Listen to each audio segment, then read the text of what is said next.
Or good after. Yeah, it's good afternoon, and welcome to my YouTube channel, everyone. Bienvenue à tous mes auditeurs. Ce soir, je suis avec un ami. I am with a friend. I am with a very good guitar player. He's a gear lover.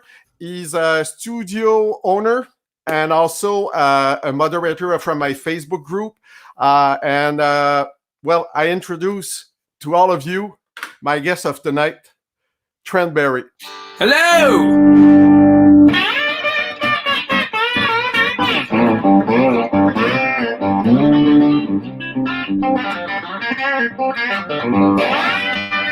What's up, beautiful people? How are we doing out there? What's going on? Hey, thanks for your introduction and the music. That was fun, and it's a very good idea to have brought your guitar with us tonight. I brought a few. Yeah. And there's a nice Les Paul. What's that Les Paul? Is it a gold top? Yeah. So this is a gold top Les Paul. This is actually a '50s reissue that I picked up about 5 years ago. It's completely stock. It's here with me in the recording studio. Wow, JB, it looks like you also, that looks very familiar. Yeah, that's a cheap one. That's yeah, really, it's a tribute. It's the cheapest model, I think, they do. But yeah. How does it sound? Do you like it? Well, I need to be honest. I used to be I'm still a super Strat player. Yeah. But this is my first LP in 30 years of playing. And Nice. I'm a converted. I mean, I never thought I would like that guitar that much. I even badly broke the headstock after 3 months of ownership, but it's fixed. It still sounds well. It's wow. What happened? Was it a fall on stage? You didn't have strap locks? What happened? Sorry. No, not on stage. At home. Just fell off from the guitar stand. Right, let me make sure that this is secure here. Yeah, and probably yours is more expensive than this one. Wow. But let's see. Yeah, it hasn't fallen yet. But I really love it. You know what? The neck is unfinished, it's got a very thin lacquer in the back. It's one piece of wood, and no weight compensation. It's full wood. Wood. We already have a few comments. So we have our friend Patrick here. Hey, Patrick, welcome aboard. Let us rock. Hey, remember our friend Brian? He's online with us. And hey, what's up, Brian? Hey, what's up? And I still don't remember who's that guy, but he was at the last show. So hey, welcome aboard, everyone. Hey, what's up? Hey, what's up? Yeah. Hey, Trent, let's jump into the subject first. Sure, man. My first question: why the guitar? Here we go. Why the guitar? How did you start playing it? Okay, so why guitar? Of all the instruments in the world, why guitar? I didn't choose guitar. Guitar was chosen for me. I had an identical twin brother growing up, and at the age of 10, he decided that he wanted to be a drummer in the marching band at school. And so you know how parents are with kids. When one twin does something, they want to make sure that the other one is doing something. So my parents said, well, Trent, Troy has chosen to play drums. Now, what do you want to play? And I couldn't make up my mind. My father said, well, I'll tell you what, we've given you a couple weeks. You haven't made up your mind. We're going to give you one more week.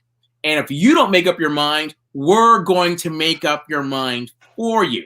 And I'd forgotten all about it. And then one day I came home from school, 10 years old, and I saw a guitar case sitting in my bedroom. I was like, okay, I guess this is what they've chosen for me, And it worked out very well. I'm so glad they did. I mean, guitar has been a huge thing for me, obviously, for the majority of my life. I mean, it has literally given me hours of enjoyment. It's paid my bills. It's taken me around the world. Wow. I've lived in cities I never would have otherwise. So I would say to anyone out there, find something that you love, find a passion that you love, and then ride that rocket all the way. All the way, people, all the way. Trent, I love your story. Before we move further, it's funny. I wanted to play the drums also when I was younger, but I had no brother or no. I was a. How do you say that?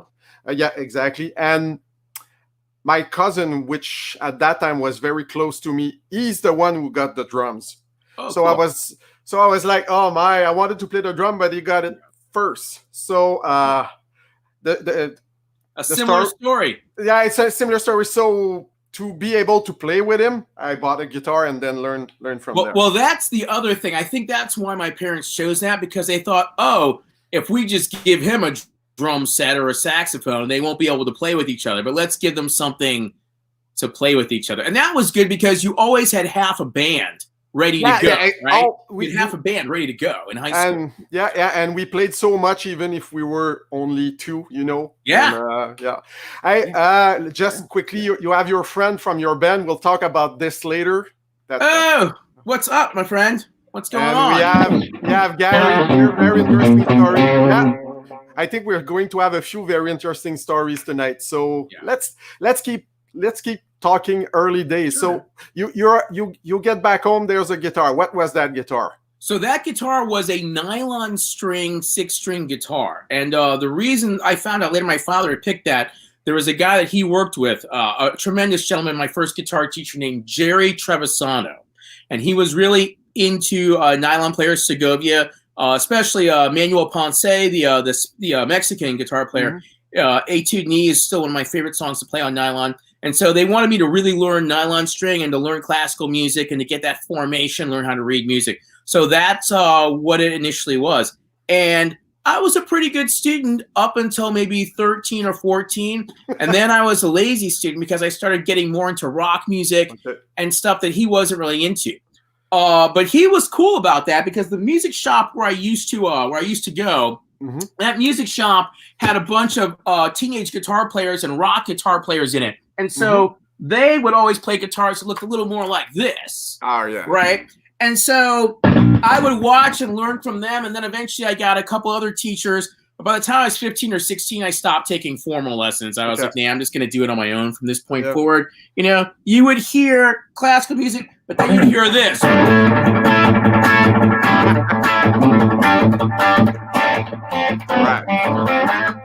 That kind of thing, you know.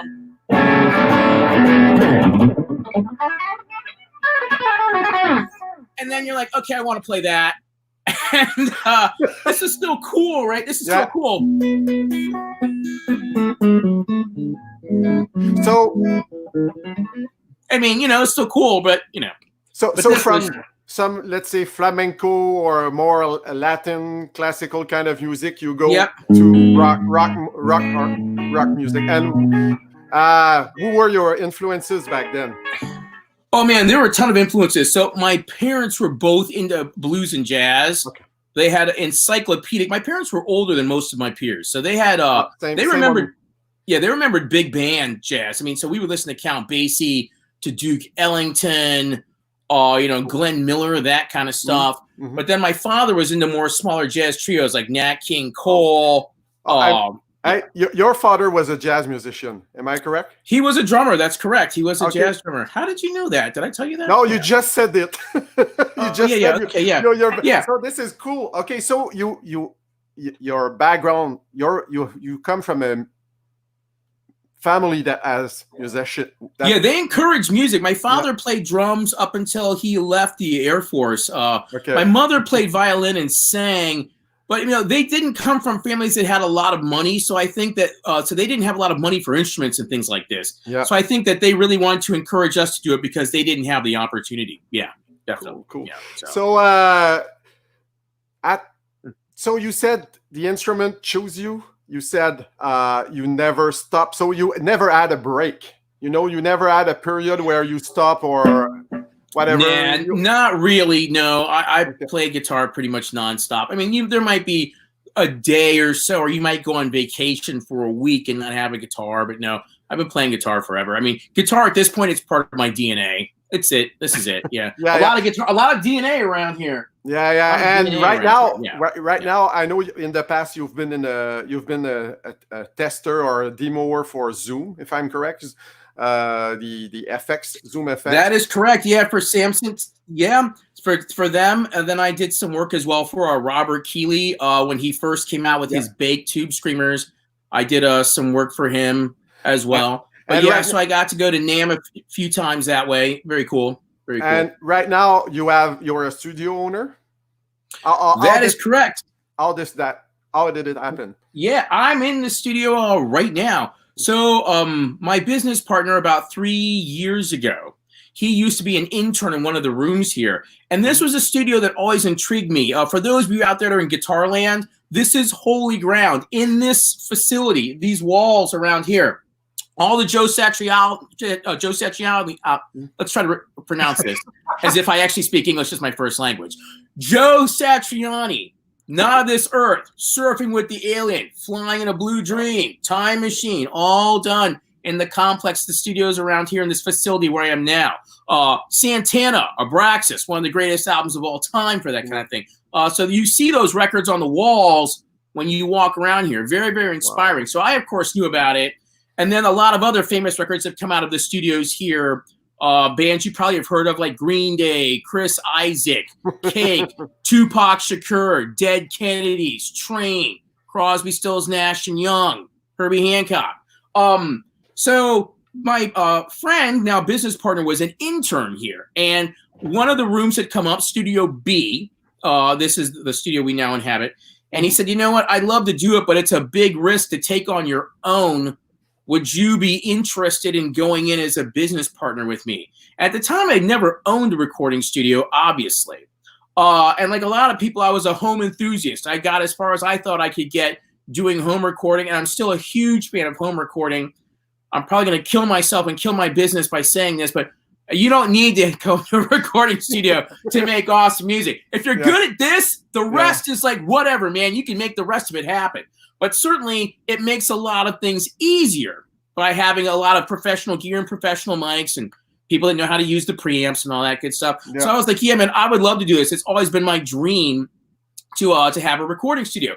Like most people, I've been in bands where you spent a lot of money, you went to a recording studio, and it came out 85%, but you always felt frustrated. You said, well, man, we did everything we could, but we're out of money, we're out of time. But I wish it sounded better. I was like, you know what? I could do two things. One, if I owned a recording studio, I could make sure that I worked until I got to 100%. But then more importantly, I would work with other musicians as I wish someone had worked with me and said, hey, man, we're going to try to get you to 100%. And then another thing that I do all the time with my clients is we will often use software that they have, like Reaper or Logic. So I let them take it home. I'll show them how to do things. Here's how you do compression. Here's how you comp vocals. So now you go home and you do that. So that way they can participate in the process even when they're not here, and they're learning something as well as simply making a record. So that's how it all got started 3.5 years ago. Yeah. 3.5 time flies. And how is it going? Are you? I'm not saying you're rich, but you know what I mean. I'm not saying I'm rich either. I'm definitely not saying that. No, but your business is going well, you know? Yeah, well, that it is. I mean, here's the thing. We're able to make rent every month, and I'm happy to say that we have, at this point, I don't know, quite a few nice things here. We have some very, very nice microphones, quite a few of them, some very, very nice preamps, some very, very nice amplifiers, DW drum set in the corner. When it comes to having what I always dreamed that a professional recording studio would have, the right selection of world-class microphones, the right selection of world-class preamps, the right musical gear at one's disposal, and the right beautiful-looking facility with the right energy and the right people, we absolutely have that. So on that level, I feel I absolutely have succeeded. And we're certainly not broke. We're all locked in right now. This is the only place I live besides my apartment in this current time. And we're doing okay. So I feel good about it. You know, it's rare that you get to live your dream, and it's rare that you get to make money. Am I rich? No. I'm from Akron, Ohio. The richest man from Akron, Ohio is still LeBron James. It's not me.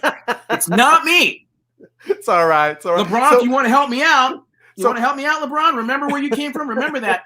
But no, I'm doing all right in one of the most expensive cities in the United States. We're doing okay here in San Francisco. We're doing okay. It's pretty cool. So I know you're in a band right now. Also, you're playing. I'm in a great band. I'm in my dream band. Yeah, man. Let me brag about this band right now. So this is a band called Sonamo, spelled Sonamo. That's an Italian slang word from Naples. which means amongst musicians, it means, okay, play now. But what it really means in English is, show me what you got. It's a boast. It's a very provocative thing. Okay, you think you can play? Bring it, son. That's what Sonamo means. Okay, bring it, son. Your turn to play, right? Show up, man. Bring it, son.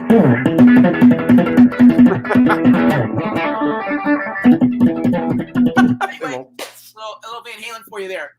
Mean Street. But yeah, but what we have done is a very cool thing. And again, I'm not the leader of this band. Giuseppe is the leader, but what he did is he found some of the best musicians in the Bay Area and said, here's what I want to do. It's a crazy concept. We're going to take a bunch of Italian music, either old Italian classics or tunes that are known to Italian audiences from the 80s, the 90s, and the aughts, but that the rest of the English-speaking world doesn't know. And we're going to take those tunes and modernize them in kind of a funk rock context, but also throw in some jazz, some African, some Latin influences as well. And we're going to make this band work. And I was like, this is a crazy idea. Where and when can I sign up? This sounds awesome. And it's become extremely popular in the Bay Area. We any venue, between 100, 200, 300, 400 people, we can bring crowds to do that. Most of the clubs where we have residencies, we've broken the records consistently on the nights that we work there. So I like the fact that in the Bay Area, people are open-minded enough to go, what is this crazy thing? Let's go. But they come for the strangeness. They leave loving the band. They like the vibe. They like the groove. They like the musicianship. They like the energy, and they like the crowd. So this is a shameless plug. This is a shameless plug. But I want you to go, everyone who's on here, tell your friends, your enemies, and your frenemies to go see www.sonamomusic.com. www.sonamomusic.com. Thank you very much. I'm going to pay you. I'm going to Venmo you. Whoever says your album sounds great, I will Venmo you. We'll talk about that afterwards. All right, we'll talk about that afterwards. Yeah. If the viewers want, I have put your links in underneath the video in the video details. And yes, you guys, you sound very good. I tried right before our going live tonight if I could display one of your video while we talk, but I cannot. There's no sound, so that's all good. I suppose you'll just have to go on your own to see what www.sonamomusic.com. So nice we said it twice. So one of my question is not usable right now. I had what keeps you playing at the moment, but what keeps you playing? You're in a band, you have a studio, anything you still work on, or you just I only work on two things: anything and everything. Okay. The more you know, the more you realize that you don't know anything. And so I have a list. I was just talking with one of my good buddies, Quentin Roland. I think I introduced you to Quentin, a very dynamic Belgian guitar player. Maybe we can give him a shout out and a link too. But we were talking about this the other day. We're like, man, there is just so much out there to learn, right? Mm-hmm. I literally just have a list, and it just keeps getting bigger and bigger of different people. Dan Quayle, Pat Lansky, Kirk Fletcher. It just lists some things that I need to go, and I need to take a little bit of that. I need to take a little bit of that. I need to take a little bit of that. And the list is just never ending, man. There is so much to be good at, and there are so many just amazing guitar players out there. I mean, amazing. And when I say amazing, I don't mean like 100-mile-an-hour chops. I mean like in terms of personality, in terms of character, in terms of style, people that really inject something of themselves into it. There's a lot to learn. And I'm always just very humbled by how many awesome guitar players and really awesome musicians there are out there. Certainly playing in Sonamo, the level of musicianship is just top notch. If you don't practice, you're going to look like an idiot on stage at that band. Sometimes I still might look like an idiot, but we usually edit that out. We're very good. Giuseppe's very good at editing. Yeah. Or telling me, he goes, yeah, we need to replace that guitar solo. We need you to come back and do that. We'll go back into gear. We have a question here. Tell us about that Telly when you can. Yeah, okay. I'll be happy to tell you about that Telly. I brought a few guitars for us to look at. Let's talk about this Telly. All right, so like all good guitars, there's a story behind this, right? So this is a pretty good story. I didn't go to jail. I wasn't on parole. I didn't have to say anything.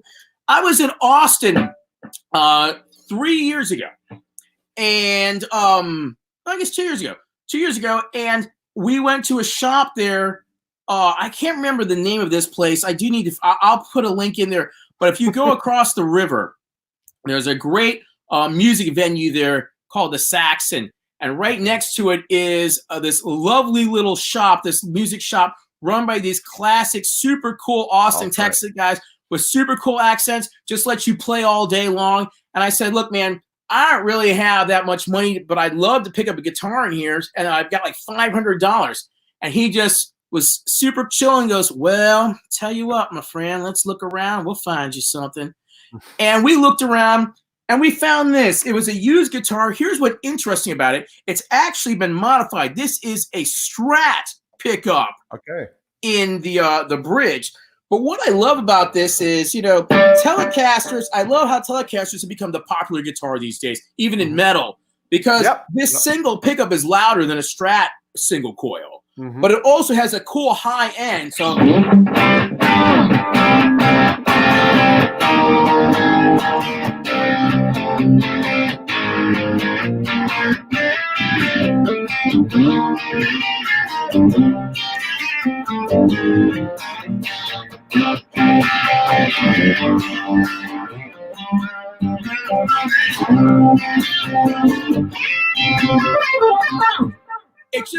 it's got attitude, it's got authority, but it also has a bite and a bark to it as well. It's got a sharp top.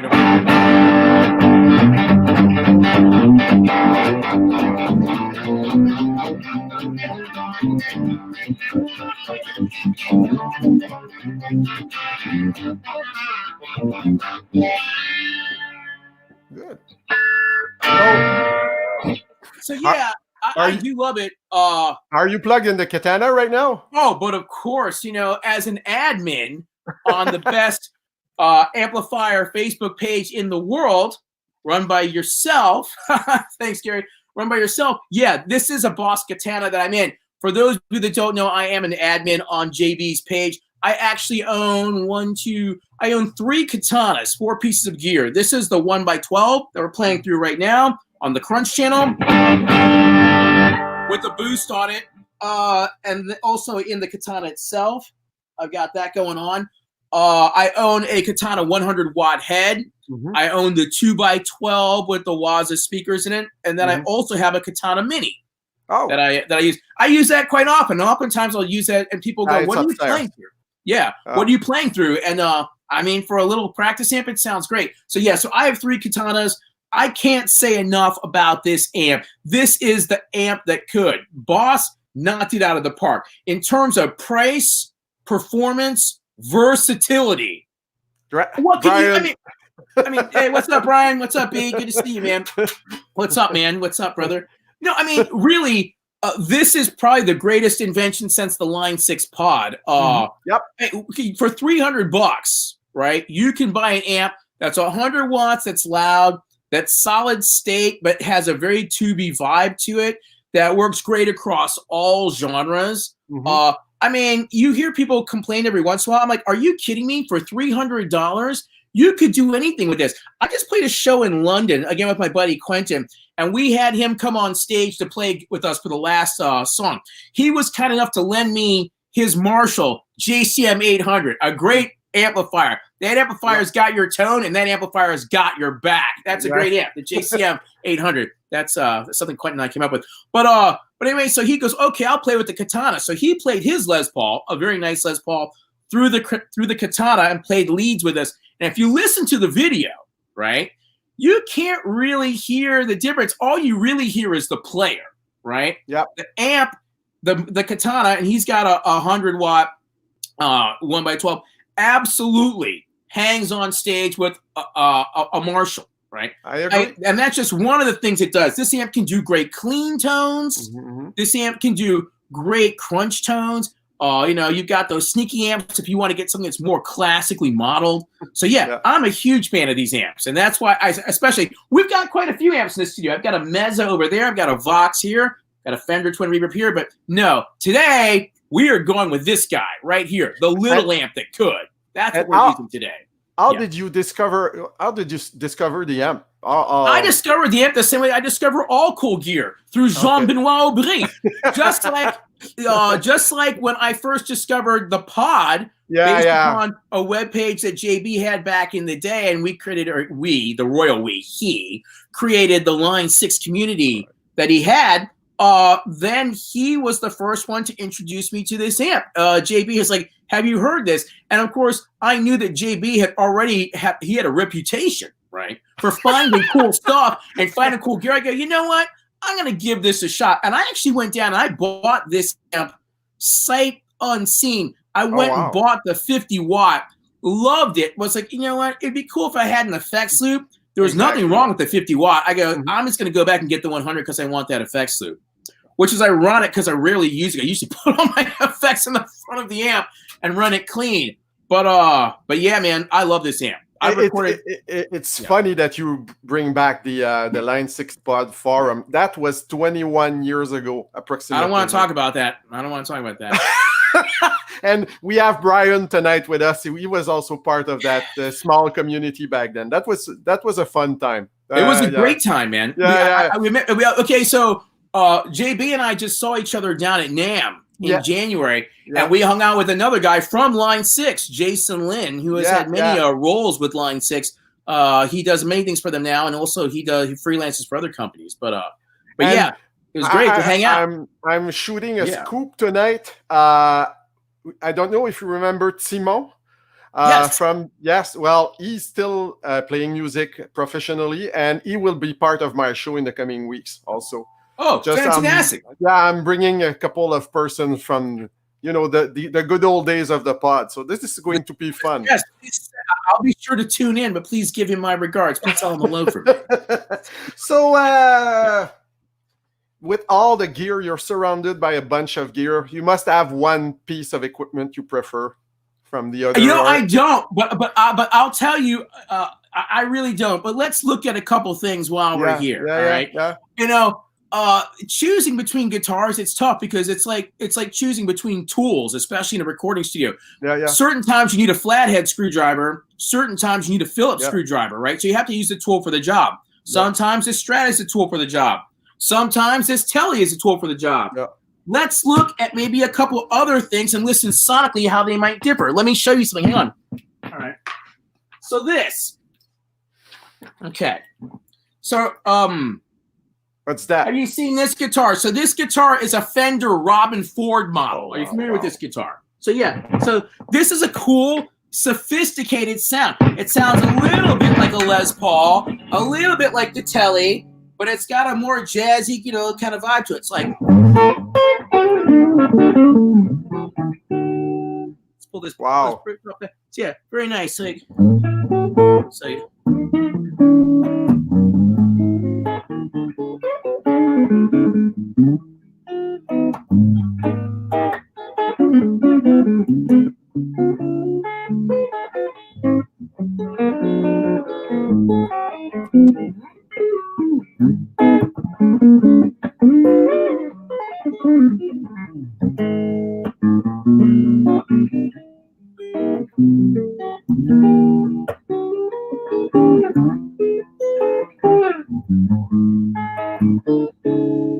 awesome. So very different sound, right? Now, obviously, where you would use this would not necessarily be in the same place that you would use like the Telly, right? Although you could probably get away, well, maybe not on this one because it's got the strap, but with the pickup for that. But then you've got this, or maybe something like this, right? Now you knew this was coming. Yeah. Right. You knew that the Reverend. Yep. You got to. Let's take a look at this Reverend.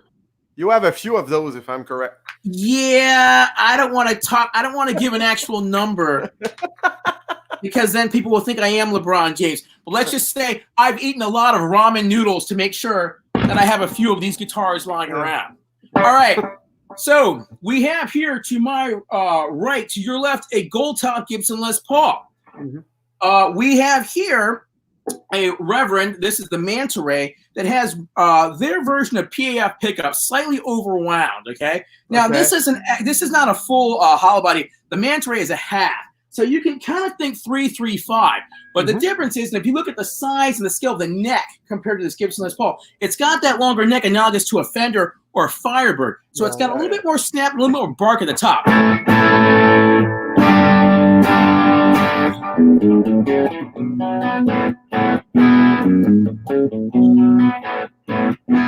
you put a boost on that.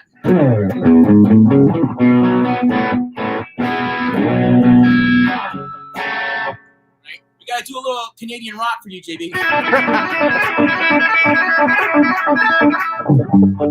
Anyway, so but you hear that? So it's got a very cool sound. It places very well in mixes. Sometimes the Les Paul could be a little bit too much for a two-guitar band. You might want to have something like this, right?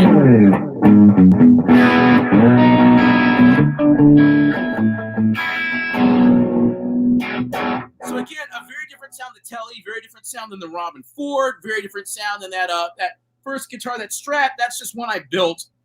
That's one I found some, because we're old, I found some 80s lace sensor pickups online from the 80s and put those in the guitar. And then I put a Seymour Duncan JB Jr. on the Advice My Tech in the bridge. Pretty good, but we're going to be moving to the DiMarzio chopper, I think, for that. Now, of course, we'd be remiss if we didn't play this Les Paul while we got it lying around here. Yep. So let's listen to this. Obviously, this is going to be the thickest and the chunkiest sound that we're going to get, right? We've got on the bridge, right?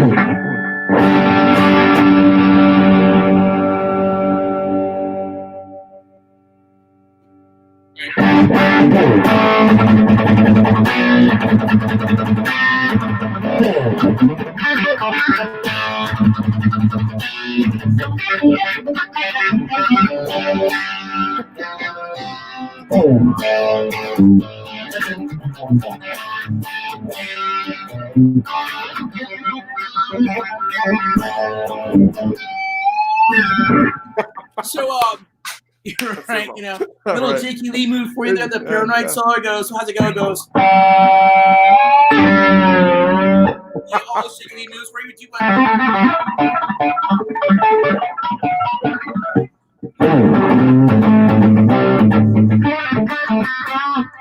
This is a very fat sound.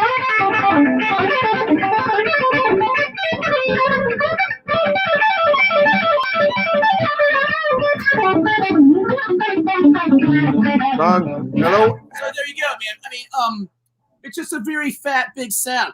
Obviously, there's a place for this, right? I mean, this is just like, this is like the AK-47 of guitars. Like, you could walk through hell with a can of gasoline, and you know you'll be fine as long as you have a guitar like that behind you.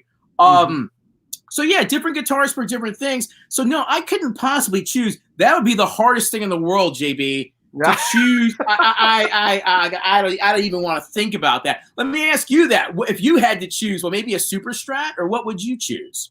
In my case, I love it. He's got it ready to go. So, wow, that's a nice guitar, my friend. That's a Music Man JP6. That's a Petrucci right there, right? Yeah. Yeah, and, wow. I love it. You can get a very good sound from the humbuckers.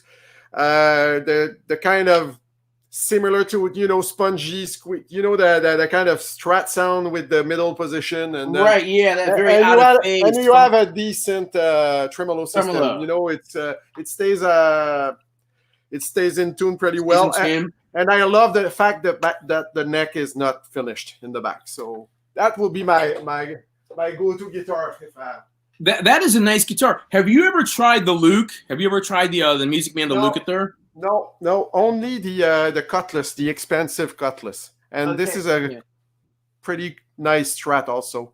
They make great guitars. They really do. I mean, yeah, they really make outstanding guitars. As a matter of fact, I've always thought about getting a Music Man, but it's just there's a limit. Like I said, I'm not LeBron James, so there is a limit. You know, maybe I can come to Montreal and borrow one of yours. I got two. Yeah. Yeah. So I'll trade you. I'll bring a Reverend. How about that? Okay.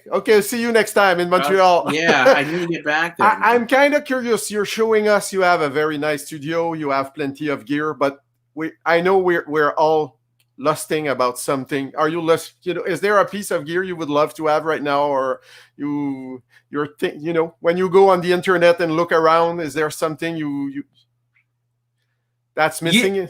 Well, yes, here's the problem, JB. Like most guitar players, I suffer from the same disease, gear acquisition syndrome. Yeah. Right? So I don't have just one thing. I have a million things. Well, let's say one thing. Well, if it had to be a guitar right now, that's interesting. It can be anything. A piece for a piece of gear for your studio. A pedal, I just got some nice microphones. Certainly, it would be nice to have maybe a top of the line Telecaster, right? Okay. Like a top of the line Telecaster, like a Sir or something like that, you know, or maybe like a Tom Anderson Telecaster. That would be great to have. I have this Telecaster. I have a couple other lying around, but I mean, they're not necessarily like top of the line, right? So this, for example, this is a cool company. Do you know this company, the Hard Luck Kings? Do you know this company? No. Okay, they make very inexpensive gear, like $300 guitars. I'm kind of stuck on this one. I guess I should be on this one. But yeah, they make like $300 guitars that are cool. They have an interesting sound. You probably, if you up the pickups, they'd be good. But I don't really have a top of the line. Like for Strats, for example, I have an American Standard, for example, which I don't really play that much, but I mean, I have these things, right? And then like for basses, I have American Standard, I have American Elite Series. It would be nice to have a top of the line world-class Telecaster. That would be certainly a very, very nice thing to have. How about you? What would you be interested in having? Right now, I would love to have that new, well, not that new, it's not that new, but you know that the bus system that lets you load your amp. The Waza tube expander, something like this. Yes. I tried it at NAMM and I was, really impressed that you can load the IR's impulse response inside of it and use your loud tube amp very quietly with this. Well, so this is interesting because Universal Audio makes the aux something very similar to that. Yep. I think Sir has that now. I think Sir has amps now where they can just load IRs directly. All companies have that kind of system. A similar product. Of all the recording studios here in this building, they all have one. I don't have one. It'd be nice to have one. I usually would just take a DI and just reamp it out. So I love using impulses live. I use impulses all the time. It's rare that I mic my amps these days. I usually send them to I usually send an impulse, usually either a mix of a 57 or a Royer is what I use. And by the way, for good cheap gear out there, guys, the Moore Radar. Do you guys have this thing? Have you seen this thing? No. Oh, hold on. Okay, hold on 1 second. This is something cheap that works great. Hang on. Hey, stay tuned, everybody. You'll be back. Let's get these headphones back on. Great. All right. So there we go. We still live? So this box right here, which is not that expensive, I think it might be $100. The Moore Radar. All right. What this is just an IR loader. All right. Okay. It comes with like maybe, I don't know, like 50 or 60 different IRs. And then, of course, you can load your own in as well. So what I would say is if you don't have some really good IRs, it depends. In the metal world, there are tons of free IRs that are amazing. If you are using more like, say, boutique, like Buddha style or matchless style amps, just go to Red Wires. They've got some really great ones for like $25. Oh, okay. And then load them in here. But the ones that come stock are really good. And what I've often done with the Katana, especially when I'm playing at bigger venues, right? And first of all, we'll answer the question for once and for all. the Katana is certainly loud enough. You don't need to mic this amp. Yeah, this is one of the most crazy questions that we get on the forum for the Katana. Is the 50 watt loud enough? Oh my God, you could blister paint from 30 paces, right? It's loud enough to shake the foundations. In San Francisco with earthquakes, you've got to be careful how loud you turn up the Katana. But if you want to use different rooms, maybe the micing's not the best. If you want some consistency, get this. Scroll through the different IRs and find one that you like. You know, you can load your own, but I can just guarantee you that you will find a cool one in here. For cheap gear without having to go $1,000, $1,500 to buy those expensive solutions, this is a fantastic solution. The Mora Raider. I highly recommend this. Yeah. Yeah, cool. Thanks for the advice. You told us earlier that you're called on different gigs everywhere around. All the time, man. What do you prefer? A very good amp when you arrive on site, or a better guitar? You know what? Well, here's the thing. Definitely the amp, because I always bring a guitar. But okay. Let's say you have to choose in between. What's your, you'd rather have definitely a good guitar. I mean, you'll hear people, and you hear more people saying this. They say, "Oh, really? The guitar doesn't matter. The amp matters." I don't agree with that. Obviously, they both support each other, almost like a marriage, right? But here's the thing: if you can connect with a guitar and it stays in tune, it feels good under your fingers, you feel comfortable with it. For example, some people do not like different profile necks, and it just doesn't feel right to them, right? Have you ever been driving in a car and the car seat will not adjust for you? And so you feel awkward the whole time you're driving because you don't feel comfortable, right? Guitars, especially the neck and the feel, the pickup sound is the same way, I think, for most guitar players. It's a very personal thing. Now, I like to be like Keith Richards. I want to think that I can pick up any guitar and be comfortable. But when you're being sent into a hostile environment, when you're being sent into the jungle of Los Angeles, the gladiator arena of New York City, you want to have a nice guitar. This is like Excalibur. It will protect you from evil, all right? Now, here's the other thing. As long as I have a decent clean tone, then you can work with everything else on the amp. As long as you have a decent clean tone and have decent headroom, then these days with pedals, anybody can bring 4 or 5 pedals and they can get some good tones. What I would say is bring an amp simulator pedal like the Sonamo or like the EQ pedal. You see those in the fly rigs for Tech 21, right? That will allow you to shape the front end of the amp. So even if it's very bland and generic, you can give it some mojo and then use some pedals from there. So I'm definitely going to say guitar first, amp second. That's how I'm going to go. Speaking of good pedals, do you know that company? Okay, I've been wanting to talk to you about this, JB, because you snuck up on me. You snuck up on me, JB. I was like, wait a minute, because first of all, at NAMM, Reb was everywhere at NAMM, right? They were everywhere. Where are they based? Are they out of Southern California? No. They are Canadian. Oh, they're Canadian. All right. And this is made in Canada also. Okay, cool. I contacted them, and this is a loan. It's not. I didn't get them for free, but they said, want to try them out. I received the 3 models, and they sound great. They sound awesome. So here's the thing. So I started looking into Rev. I was like, man, again, these things sound good, man. I mean, I wasn't following them like you or other people. They snuck up on me. But then I saw that picture of you where you had the 3 of them sitting by your Katana. I was like, well, I'll be damned. He's got 3 of them. I need to check this out. They sound really good. I mean, for pedals, they are next level sounds, man. I mean, I am shocked at how close certain pedals can sound to certain amplifiers these days, right? 20 years ago, if someone had said you could buy a pedal that will make your solid state amp sound like a Dumble, I would have laughed at them, right? Or make it sound like a Marshall. Now, obviously, it's still not quite there, but man, it gets really, really close. the pedal market has changed dramatically. It's just exploded, you know.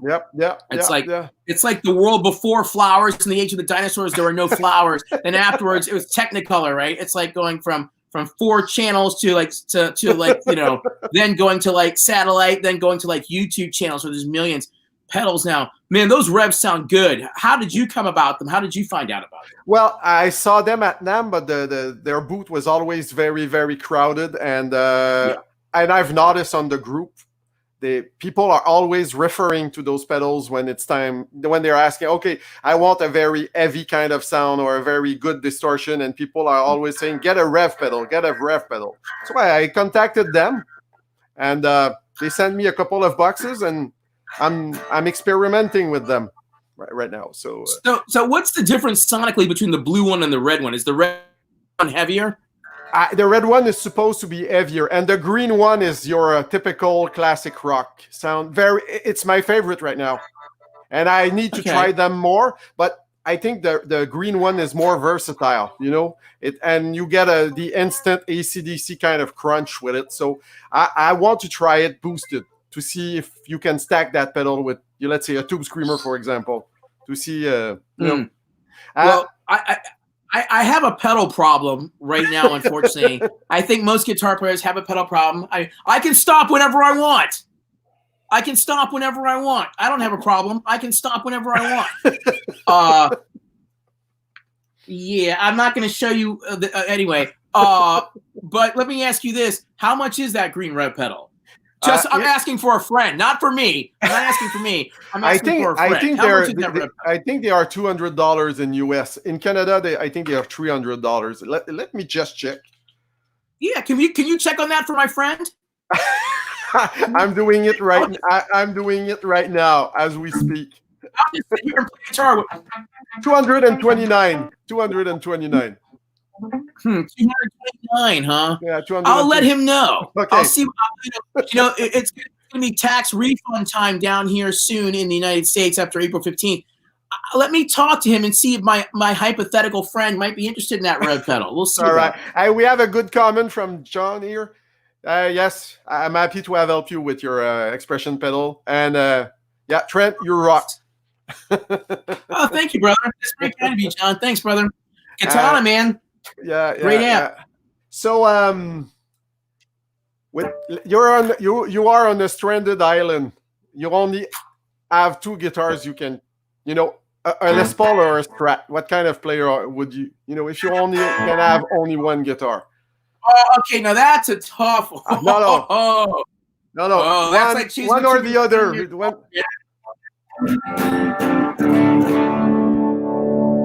one or.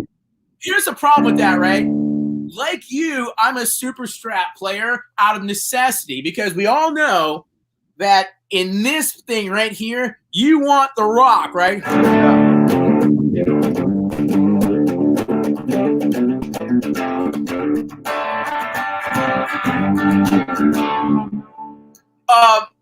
We know that. We know that's the whole reason Eddie Van Halen invented the super Strat. This is not a single coil pickup. This is a JB Junior, you know. Yeah, but we all want these cool bluesy tones, right?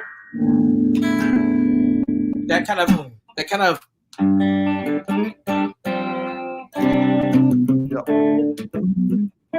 Shit.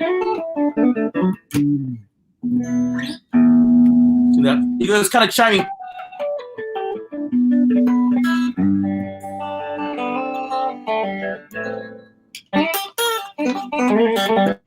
Yeah, I mean, so we all want both of those things. It's hard to say. Wow, man, that's a tough one.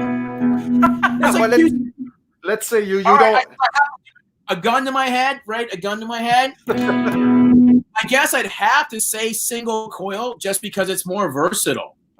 Okay. Now, here's the thing. If you said, well, of all the guitars, which one would you take? Believe it or not, I probably have had to be only single coils. I take the Strat because I've got 3 pickups, so you've got those in-between positions, right? A Tele certainly has different single coil sounds, and they're bigger and they're heavier, but they're certainly not as big as humbuckers. But yeah, I guess I'd have to do that for the versatility, and because if I were on an island, I'd be very depressed So I want some very chimey single coil, you know.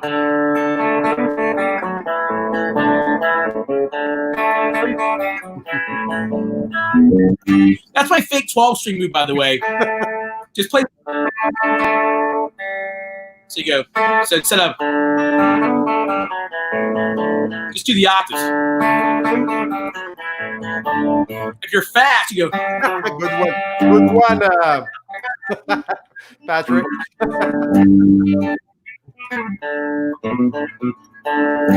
You gotta practice that up, but anyway. But yeah, I don't know, man. What are you gonna say to that? And I want to hear what everyone else out there has to say. Everyone that's on this right now, that's checking in. So, to the viewers right now, are you a Les Paul guy or a Strat guy? Just post your comments, and I'll show them. Desert Island. Yeah, it's funny. Desert Island. A few years ago, I would have said I'm a Strat player, Trent, but since I got my Les Paul, I'd rather spend the rest of my life playing it. It's funny. I don't know if it's the smaller scale, the way it sustains. I don't know, but I do prefer my Les Paul for that thick kind of thick kind of sound. Well, this is the thing. I think you brought up an interesting point. It's not just whether it's a single coil or a humbucker, but what single coil guitar or what humbucker guitar, right? For example, if I were having to choose between humbucker guitars, as much as I love that Robin Ford, I would definitely pick a Les Paul over that Robin Ford, just because I'm more of a rock guy, I think. Same for me. Sound, you know? Yeah, same for me. And there's nothing like just plugging straight your Les Paul into a very loud amp. I don't know why there's some kind of it's an incredible feeling. Yeah. That's what Quentin and I were talking about this the other day. We said, you know, like a Marshall, it's got your sound, but it's also got your back. It's the same with the Les Paul. There's something about the combination of a Les Paul and a Marshall which makes you feel almost indestructible. We have something about it. It's 24 frets humbuckers for me. Okay. Okay, so there we go. That's good. That's good to know. Yeah, I mean, 24 frets. I'm trying to think which guitars have 24 frets that are humbuckers. I'm sure you'll let me know. Well, a Super Strat, a Jackson. Super Strat. Yeah, I guess does the Petrucci have 24? Yeah. But even if it's my favorite one, if I'm stranded on an island, give me my Les Paul. You know, and a loud amp. Yeah. That's great, because that's interesting. That's fascinating, actually, JB, because you have so many Super Strats. I mean, you've got quite a few of them. Like what, 7, 8, 9? Yeah, maybe 10.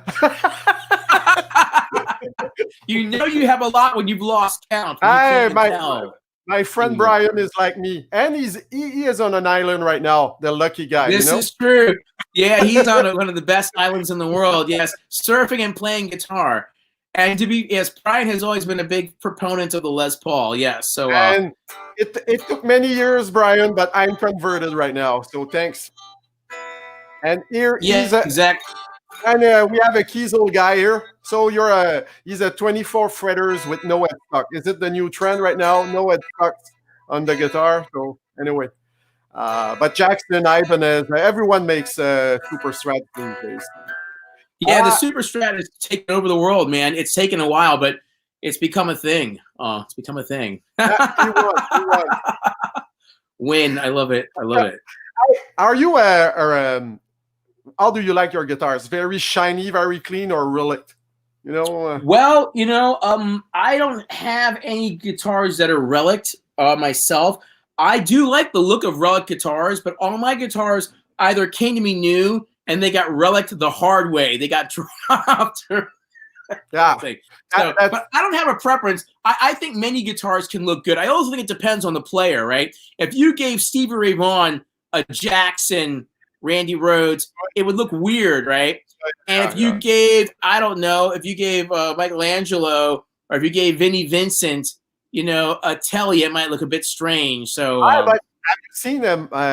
Speaking of Michael, he changed his supplier of guitar, his endorsement, and he plays different kind of model of guitars right now. Even his double neck is a Telly shape. Oh wow! Okay. Well, a couple of things. One, I stand corrected, but two, this is the thing. If anyone had said to me 15 years from now that the Telecaster is going to take over the world, right? The Telecaster, for the longest time, was first generation rock and roll, obviously country music of all sorts, and like country western twang music, honky tonk music, and then blue collar working man rock and roll, like Bruce Springsteen, Keith Richards, right? If anyone had said that John Five, maybe he's the first guy, you know, but if anyone had said that the Telecaster would be a part of metal like it is today, I would have gone, no way. I mean, the Telecaster has gone into every single musicological niche now. And that was not always the case for you kids out there under the age of 20. When I was your age, you know, when I walked 10 miles in the snow, a Telecaster was just for country music. It wasn't for metal. Right. And now here we are, man. Wow. So I'm very impressed with the Telecaster. The first, solid body design ever made. It's impressive. Well, Caravaggio is bringing back, let's say, a super Telecaster this year. Have you seen it? Are they? No, I have not. No. They had that San Dimas a while back. They had the San Dimas Telecaster. I have my pictures from them. Yeah. I'll go. Let me. So while I search for those photos, in all your travels or shows you've done, have you ever met one of your idols, or one of your influences, or have you ever got? Wow. Okay. I guess I've met quite a few of them, but perhaps one of the coolest ones was this is probably about 10 years ago. I was working for Zoom, and Stevie Wonder had come by and walked past, and he was going to sit down. I remember it was Kawhi where he played the keyboards, and like, yeah, do you want to jam with Stevie Wonder, right? And so we're like, yeah. And he was just messing around. He wasn't playing any songs or anything. I got up there. Next thing I know, I turn around, Vernon Reid is also plugged in. Yes. Vernon Reid is also plugged in, but also like us and like maybe 15 other people getting in and out jamming with Stevie Wonder. And I was trading guitar solos with Vernon Reid, and I was scared to death. I was like, "Oh, cool! Look at that! Oh, wow, that's a nice looking guitar." Yeah. Very nice. It's like some kind of a super Telecaster. Shit, that's from NAMM. Yeah, and it has a floating bridge, reverse headstock, two humbuckers, kind of. Yeah, I think, and I played it, and the neck was kind of feeling very great. So, wow. Okay. Yeah. So you don't know how much you don't know how much that retails for. I'm asking for a different friend this time, but yeah. I think it's. Can we zoom? Oh, I can zoom. Give me a minute. Sure, man. Look, can you read? Oh my. Okay. Well, I'm gonna have to call them. My friend might have to call them and ask for an endorsement or something. We might have to take a look at that. Cool. So you met Vernon? Yeah, I got to talk with him. He was the nicest guy, man. And it was absolutely crazy. Because the first thing you realize when you're jamming with Vernon Reid is just how much more vocabulary he has than you do, right? I mean, he's able to pull from like Shannon Jackson, Decoding Society, Ornette Coleman, John Coltrane, as well as like Jimmy Page and Jimi Hendrix and Eric Clapton, right? He's got all these additional books, additional chapters, and he just might just do one thing, right? If you hear, okay, well, check this out. All right, so if you listen to a riff like the Cult of Personality, right? Yeah. That's one of my. I use that riff in my practice routine. Yeah. For that.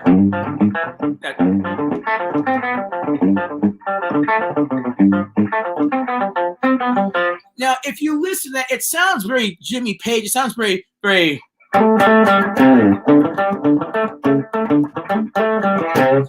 But go back and listen to, or get on YouTube and listen to a jazz guy, Thelonious Monk. All right. Mm-hmm. Go listen to a track called Straight No Chaser or Well You Needn't. Right. Listen to these tracks. And then you go that kind of angular or like right.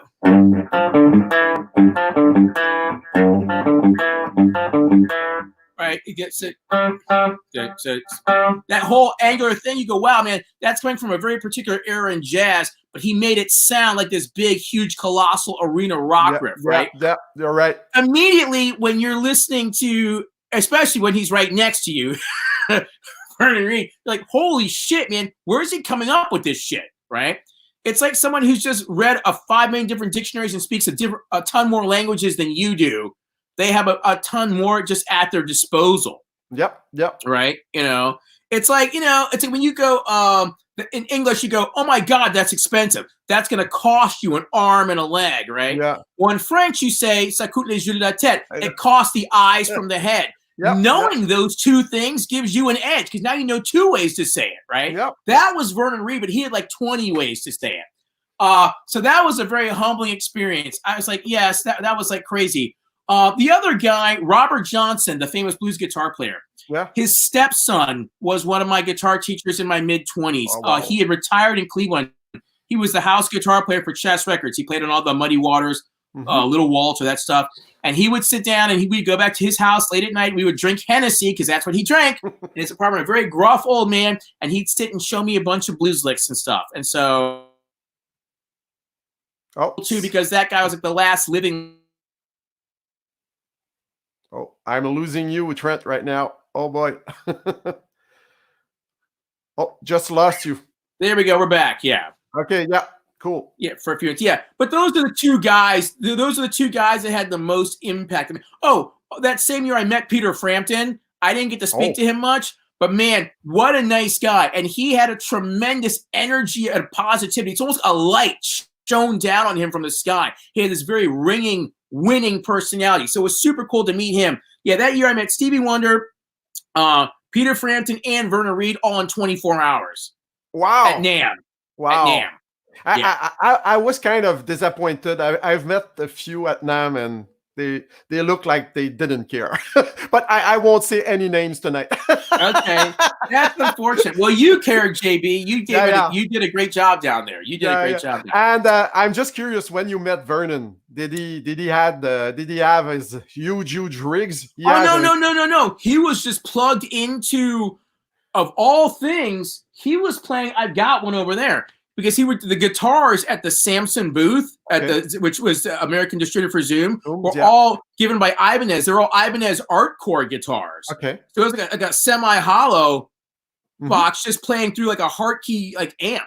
Wow. He was not playing through anything special at all, but he sounded like $1 million, which is another thing, as always, I hate to say it, but you'll always sound better if you spend money on lessons before you spend money on gear. Now, like everyone else, I am completely a hypocrite. I spend all my money on gear and haven't spent money on lessons in years. I just watch YouTube. But the truth of the matter is, and I think you brought this up the other day, JB, that no matter what you play through, 95% of the time, you still sound like yourself. Exactly. You do. Yep. If you want to sound better.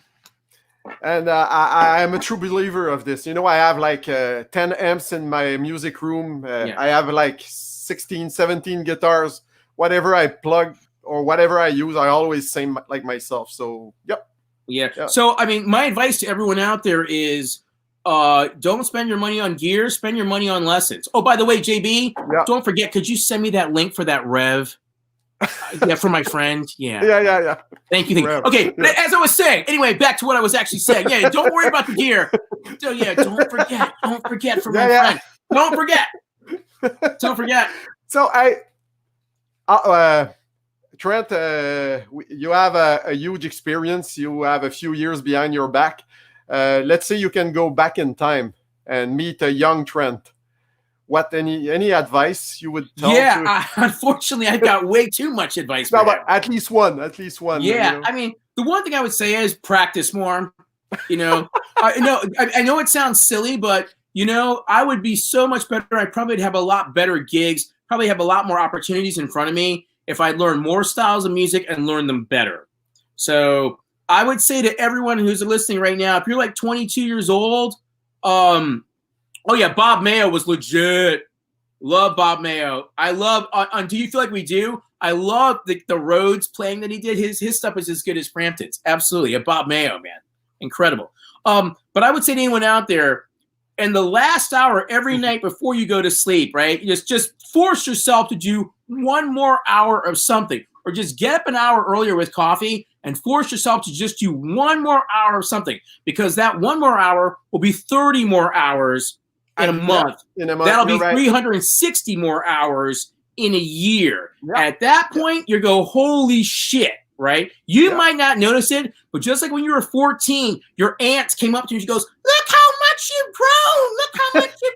I'm only 5'6", so she never said that to me. But you know, for most of you out there, you know, for those of you that aren't height challenged, you know, it's the same thing. People go, oh shit, dude, you've gotten better, right? I've seen this just playing with Sonamo sometimes, where I will go home and I will just learn something, right? Like I did a solo. I was playing a solo where I was just kind of riffing it. But I was like, what if I did the solo's an A?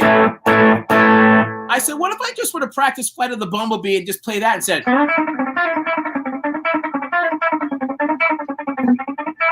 That's awesome.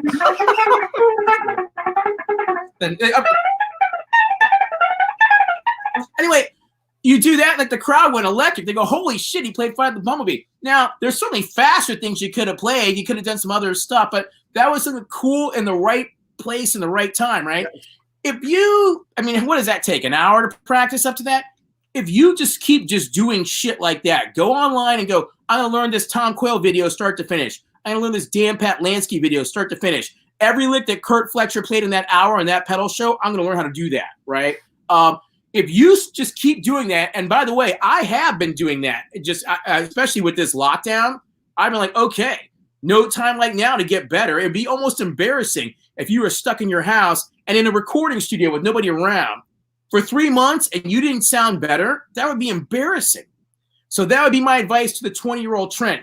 Keep practicing. When I was a teenager, I used to lock myself in a closet for 8 hours a day in the summer and with the lights off, because I was like, man, blind people play really well, like Ray Charles and stuff, Stevie Wonder. So I want to be able to do that. And I was a teenager on stage. You know, the first time you're on stage, you go, oh shit, I can't hear myself, because you're not used to hearing yourself that way. You're always used to hearing it in the audience. And then the lights are low and you can't, hey, yeah, I know, JB, you're the man, JB. And then you can't see yourself because you're not used to playing on a stage with low lighting. I was like, I got to get better at this. So I was practicing in the dark, you know. It's that funny. Sorry to interrupt you, but you're not the first one to tell me such a story. I've heard other people telling me practicing in the dark and, you know, and not looking at your fretboard and being able to play like just at looking at the crowd when you're on stage. This is great story, Trent. Yeah, I mean, here's the thing. I somehow let some of that teenage stupidity, that teenage enthusiasm, you let it go. Don't let it go. You have to grow old. You don't have to grow up. Always make sure that you have that teenage enthusiasm and just go, I don't want to stop. You know, you see those kids that play basketball, the sun has gone down and they're still there shooting hoops in the dark because this is what they love. Don't ever let that go. Always be that guy or girl. Yeah. Awesome. Time flies, but I still have a few questions. Sure, man. Any artists or personality you'd like to meet, alive or dead, or, you know, that you'd like to talk gear or music or life, whatever, you know? Yeah, sure. Well, there's a couple things. In terms of music, there's a famous piano player from the 20s and 30s, Fats Waller. He was known for things. He wrote songs like Tea for Two and Ain't Misbehaving, but there's a style of music called stride piano, which pretty much sounds like you're on fire. Check out Fats Waller piano solos. Just YouTube and you just prepare to be blown away. A lot of guys can play fast, but he always played musically and had a tremendous amount of personality and character in his stuff. I go, whatever you do, whether you play fast, whether you slow, have as much and inject as much of your personality into your music as that. I love to meet that guy. I'm into painters. There's a famous Italian master painter from the High Renaissance called Caravaggio, who I think is one of the most badass painters of all time. Caravaggio, Caravaggio. Check out any of his works. He's famous for what's called chiaroscuro, the light and dark, with his tremendous power in his paintings. And you go, holy shit, who painted this, right? I mean, and he had heavy competition back then. Leonardo da Vinci, Michelangelo, Raphael. I mean, we're talking heavy competition. It was like Pink Floyd. Their competition was Led Zeppelin, Jimi Hendrix, the Stones, Queen. Back then, the competition was heavy. great painter. Go check out one of his paintings and then go, hey, man, could I be as good at what I do as that guy was at what he did? It's something to shoot for. Think sometimes outside of music. Who's the best chef you know? Who's the best sculptor you know? Who's the best parent you know? And go, how could I get to that level? Because sometimes it's more obvious when you see it from the outside. Awesome. Yeah, good advice. Where do you see yourself in 10 years musically? You'll still be playing? Oh, God, I don't know. You know what I would hope? This is going to sound stupid, but you know what I hope? I hope that we still had this recording studio, and what the most enjoyment I get, it's going to sound like an old man or a parent, but when people come out of here and go, oh, man, thank you. You made my dreams come true. Where they walk out with a good recording, I'm like, man, that's great. I really made somebody's day. I made them happy, and that's something that they can have forever, right? I want to be a part of other great projects and great music and great art and go, I helped contribute to that. I helped make that happen. That's where I want to be in 10 years. Awesome. Yeah. Awesome. And you will still be playing guitar for sure. I'll be playing guitars. This guitar, these guitars, many guitars. One last question. This is for you and me. What's the next big thing, according to you, coming in gear or musical instruments in the coming years? Okay, so it's crazy that I thought about this because now I've seen a bunch of things come and go, and you go, wow, you never would have expected that. The one thing that I think we will see is this, and a lot of it's because of the coronavirus. I think that you're going to see Twitch go from a gamer platform to the #1 platform for musicians out there. I think that Twitch is going to change the world. Just like when the internet first came out, it was only for porn, but then everybody got into it, right? That's good. I'm not saying Twitch is going to go through a porn phase. That's not what I'm saying. It's not that kind of Twitch, people. Not that kind of Twitch. But I do think that Twitch, if they play their cards right, they'll do better because the platform is set up much better than Zoom or anything else in terms of true interactiveness and true ability. If they can get the streaming and the latency worked out, then they literally are going to become the new platform for music. Bigger than YouTube, bigger than iTunes, bigger than anything. Well, I think a bit like you that what's happening right now is going to maybe create a little revolution in the way we communicate and in the way we share information and music, art, whatever. I think there's maybe something coming, and let's see, and let's hope it will be very positive. I think it will be. It's so funny. The head of the National Health Institute in the United States, Anthony Fauci, said people may never be able to shake hands ever again after this. He's like, customs might change, things might change. You go, we hope it doesn't be like that. No. But maybe I want to hug my friends. Yeah, but the one good thing I think we will see from this is that you will see this technology take center stage, and you will see people using this, and you'll see, more importantly, an acceptance from audiences, right? Many people who said before, I don't want to watch a band streaming. I want to see it live, right? A lot of my friends go, Twitch, why would you watch someone play a video game? I said, wait a minute, did you just not watch Wimbledon? Did you just not watch someone else play a tennis game? I'm like, if somebody's good at this, you want to see them.